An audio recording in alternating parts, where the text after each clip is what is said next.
and strategic interests. So going back to the principles I laid out at the beginning, while efforts have historically discounted the importance of what North Korea wants and why it wants it, I'm going to challenge you today to instead think about all the potential things North Korea might want. And I say might because the first lesson anyone seriously studying North Korea learns is that there's a lot we don't know. So anyone who says with certainty that this is why North Korea is doing something or this is what Kim Jong-un is thinking, you should seriously question. We certainly all have theories of what North Korea wants and why they seem to want it. But especially now, we are largely guessing. Some are, of course, more educated guesses than others. But North Korea today is not North Korea of 10 years ago, and especially not North Korea of 60 years ago. And yet many experts like to pose the idea that they know what North Korea wants now because they know what Kim Il-sung wanted when the state was founded. But a big factor that we don't know right now is what is Kim Jong-un's vision of North Korea and North Korea's place in the world. Kim Jong-un did not simply come in and follow his father's policy of Songun, or military first, but introduced a Byungjin policy, this dual development of the economy and of a credible nuclear deterrent against the United States. This was not the first time Byungjin has been the state policy.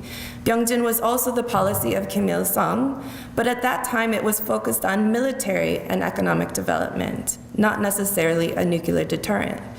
So unlike what many who discount North Korean agency prefer to believe, ideas and policies evolve with the times and with the people, even in North Korea. And so along those lines, we don't know much about Kim Jong-un himself. Very few foreigners have ever met him, either before or after he took power.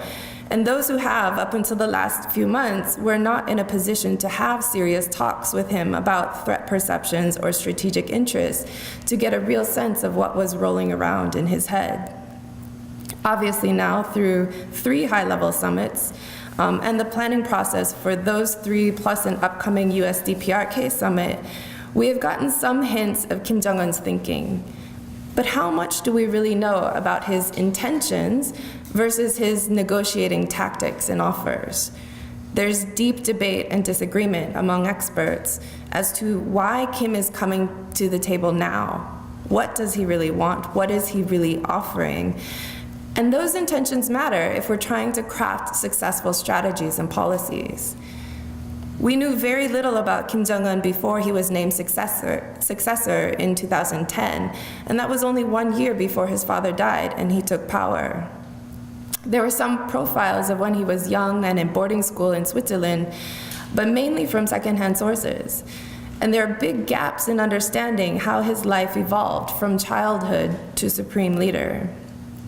What we are learning about Kim Jong-un is that while we have seen signs that he does follow a similar logic to his father and grandfather, he is also proven to be bolder, more defiant, more willing to be confrontational, more strategic, and has a higher risk tolerance, both on the weapons and foreign policy side, but also domestically, giving greater space for economic experimentation, scientific development, and even showing some humility to the people, such as in last year's New Year's speech, where he acknowledged some of his goals had not been met. So then the question becomes, how did we go from Kim being the world's enemy #1 to everyone's best friend within a matter of 4 months? And what we see now during the summit process is everyone taking credit for bringing Kim to the table. The US likes to credit the maximum pressure campaign and tough talk for sharpening Kim's choices, believing he has no other options if he wants to keep his state alive. China takes credit for coming down harder on sanctions implementation, giving Kim Jong-un fewer and fewer choices for business if he really does care about developing or maintaining his economy. Japan, too, weighs in on their role on standing tough and united with the hardline approach to North Korea. South Korea's story is a little different. They credit Moon's skillful diplomacy as opening the door to talks and creating the diplomatic off-ramp needed to prevent what was barreling towards crisis from turning into conflict. But trying to pinpoint a singular reason and a singular actor to credit is a fool's errand. And while everyone is taking some credit, there is some truth to it all. This unique set of circumstances has worked in combination to create this current diplomatic opportunity. And we do seem to have turned away from what was a fast approaching prospect for war. But where are we going? And what is often missing from this debate over who brought this situation about is North Korea's perspective in all of this. What might be their reasons for coming to the table, as surely their reasons have to be more than just because they were being pressured to do so. So recognizing North Korean agency means that they have both strategic interests and the ability to affect their future. So to understand what their reasoning might be, let's look at some domestic factors. First, Byungjin is a dual-track development policy process. It does not mean that both parts are pursued at an equal pace. So while both are priority goals, when the political situation is good, the economy comes greater into focus. When the political situation is bad, the emphasis will be on the weapons development. What we have seen over the past year as relations with the US worsened sharply during the Trump era, North Korea's pace of testing quickened. We saw new systems that were tested multiple times until they demonstrated a basic functionality. Then new systems were revealed and the process repeated.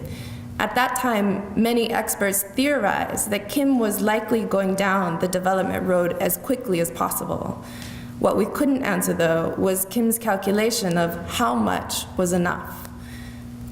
Last year, after demonstrating a thermonuclear or H-bomb in September, and then an indisputable ICBM design in November, Kim Jong-un declared his state nuclear force was complete. He had demonstrated the basic elements of a nuclear deterrent against the United States and fulfilled the nuclear part of his Byungjin policy. By doing this and by declaring the program complete, it gives Kim Jong-un confidence. He's shown greater strength of his country's defenses, as well as the ability to deliver on his promises to the people. It also gives him now a sense of strategic parity with the big powers, who now have to deal with him as a de facto nuclear state and take his program seriously. And now Kim can focus on the other half of his state policy, the economic development, for which he will need to repair relations with the international community. But now Kim also has a lot of room to negotiate. He can essentially give up what looks like big diplomatic concessions to international actors, but can frame these concessions domestically in a way that doesn't look weak. For instance, this pledge to stop nuclear missile testing and shut down the nuclear test site at Punggye-ri. While it is an important step in a denuclearization process, Kim can frame that concession domestically as stopping testing because the development phase is complete. They don't need to test anymore, and they don't need the testing infrastructure. So how then do we take advantage of this opportunity, and what should we expect from North Korea going forward? Is denuclearization really possible? And to this end, we need to go back to the fundamental question of why does North Korea want nuclear weapons? For that, we have some theories. So for instance, one, there's likely a domestic political legitimacy and national integrity component, preventing foreign intervention and possibly internal factions from overthrowing the government or trying to attack the country.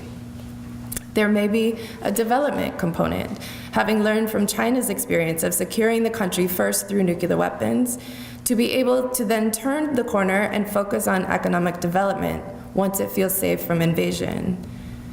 There's likely a foreign prestige component, a sense of strategic parity with its allies and adversaries, especially the big powers that often threaten its way of life. There's surely a self-defense and deterrent component. North Korea is the David among Goliaths. They've seen how the US treats little guys with governments they don't like. North Koreans have often commented on how they're the only country in Northeast Asia that didn't have either nuclear weapons or a nuclear umbrella by a proxy state, seated amid the economic and political giants, leaving them extra vulnerable in a nuclear neighborhood. And I would add to that, there's also likely a relevancy component to North Korea's behavior and choices. North Korea is a small country with a poor economy and limited natural resources. There's a sense within the regime that when they aren't behaving provocatively, the world, especially the United States, doesn't pay attention to them. So their nuclear weapons give them not only the prestige of being in the nuclear club, but greater relevance in a world that has largely moved past them.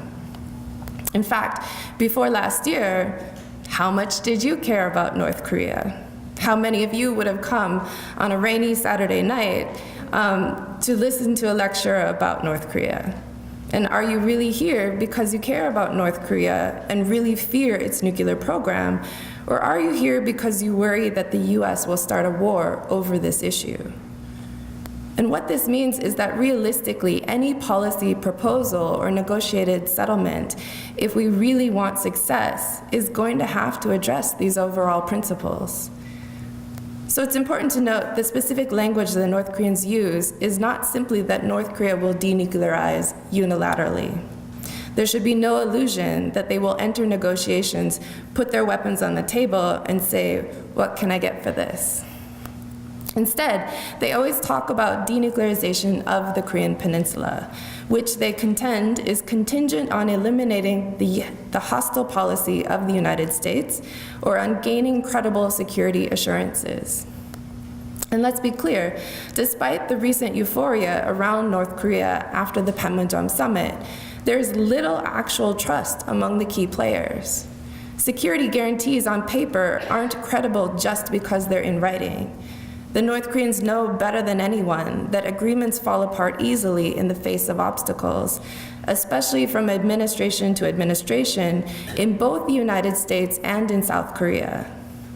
President Trump's decision to violate the Iran deal only underscores the reversible nature of agreements, even multilateral arrangements. So for security guarantees to have meaning, there needs to be a fundamental change in the political relationship between our countries that builds up credibility over time. Only then would North Korea feel secure in a decision to disarm. And that's not going to be easy. In the Inter-Korean Summit just a few weeks ago, the two Korean leaders once again committed to finding solutions to end the Korean War and pave the way for a permanent peace arrangement.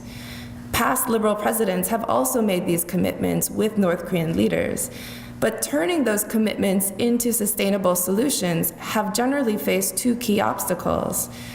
The first is, in the past, the summits came at the end of the South Korean presidential term and were followed by conservative administrations who preferred a more hardline stance against the North. And the second, the question quickly arises, which comes first? Peace or denuclearization? What are the implications of signing a peace treaty with a country that has an illegal nuclear weapons program? Does that legitimize and solidify their status as a nuclear-armed state? In the past, North Korea has often posed the sequence as peace must come first in order to justify our denuclearization. But what if a peace arrangement is achieved, but it is not followed by denuclearization? The stances in Washington and Seoul have wavered on this issue, at times one being willing to consider the North's proposition, usually to be undermined by the other.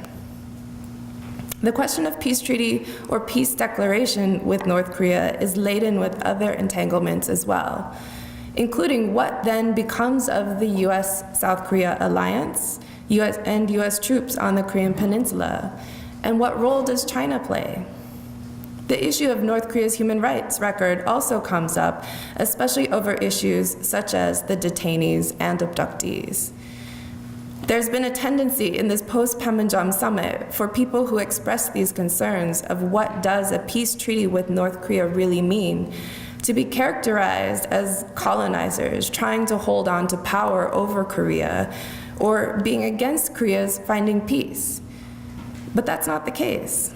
Simply, they are an acknowledgement that with peace must come a fundamental change in political relations.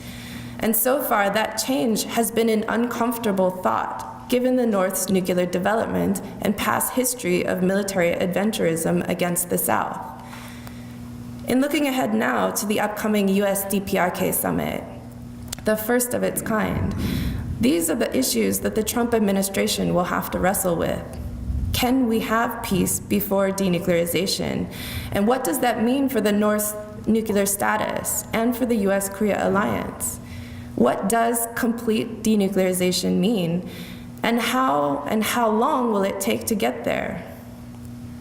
And what is the threshold that the US and its allies are willing to live with on the scale of complete denuclearization to something less than complete, but at least making progress? And at what cost? I'm afraid I have more questions than answers tonight, but I would reiterate that we are at least in a very different political space today than we were on December 31st of last year. Kim Jong-un's charm offensive, launched in his New Year's address, has been enormously successful in changing the circumstances for him and his country in a very short time. And President Moon played a big role in amplifying Kim's gestures, and the impact has been definitive. It would be nearly impossible now, short of Kim resuming provocative behavior, to return to the war rhetoric that dominated headlines for most of last year. And it could very well be that positive incentives, rather than punitive measures, will get us farther and faster down the road to peaceful coexistence. But the question remains, will that peaceful coexistence be with a nuclear-armed North Korea? Thank you.